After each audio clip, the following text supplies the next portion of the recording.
Nous sommes avec Dominique Moureau. Dominique Moureau, bonjour. Bonjour. Vous êtes kinésithérapeute à l'hôpital Erasme à Bruxelles et vous avez développé une application particulière avec la Kinect de Xbox. Donc on a développé une application dans le cadre d'essayer de soulager les patients qui présentent des douleurs neuropathiques. Les douleurs neuropathiques les plus connues sont celles des douleurs membres frontaux lorsqu'on ampute un bras, mais qui sont présentes aussi dans différentes pathologies, après chirurgie ou bien parfois un petit traumatisme avec des patients qui ont présenté des douleurs de type picotement, brûlure, sensation de froid douloureux et qui vont avoir aussi des douleurs non soulagées parfois par les traitements médicamenteux. Et donc notre technique se base sur le principe de l'effet miroir, c'est-à-dire qu'on va faire réapparaître un membre soit qui a disparu lié à l'amputation, soit qui n'est plus capable de bouger à cause des douleurs, avec pour but d'essayer de jouer sur la réorganisation corticale, c'est-à-dire de faire réapparaître des zones qui se sont soit atrophiées, soit diminuées, et qui sont, dans l'hypothèse qui est décrite, responsables de ces douleurs neuropathiques. Donc ces douleurs, il y a un moment, ne sont plus d'origine périphérique, mais centrale, et ce qu'on va essayer de faire à travers une illusion visuelle, essayer de réorganiser l'aspect cortical pour diminuer les douleurs.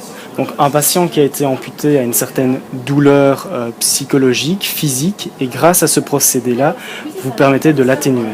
Absolument, donc c'est l'atténuer, c'est peut-être pas la faire disparaître totalement, bien que quelques patients ont montré une disparition totale de la douleur. Il faut savoir que c'est des patients qui ont déjà testé d'autres traitements, dont la thérapie miroir simple. On interpose un miroir, on cache le membre douloureux et le patient, en bougeant son membre sain, regarde dans le miroir et a l'illusion que son membre rebouge. Ces gens ont eu un échec par rapport à cette thérapie et donc avec notre système, 16 patients sur 22 ont présenté plus de 50% de diminution de leur douleur.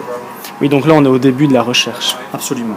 Donc cette recherche et cet outil permettent de diminuer la douleur et surtout va permettre de pouvoir réinitier un traitement conventionnel de kinésithérapie, puisque auparavant ces patients étant tellement douloureux que finalement on n'arrive à rien faire en kinésithérapie.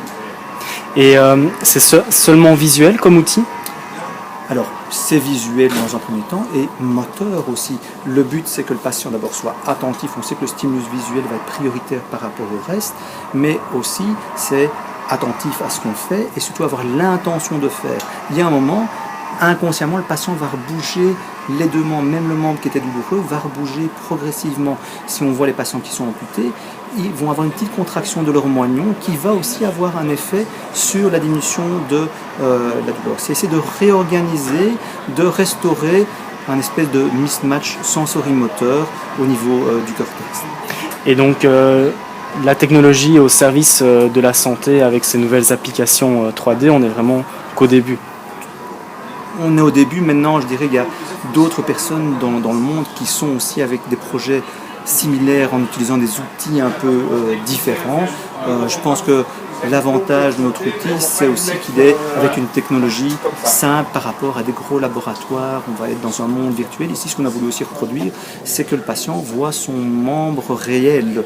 On a dupliqué, fait un effet miroir sur l'image pour qu'il voit son membre réel. On n'est pas face à des avatars. C'est souvent ça la critique qu'on peut proposer. C'est souvent un faux membre ou un objet particulier qui va, soi-disant, représenter le membre. Ici, on est vraiment face à la réalité.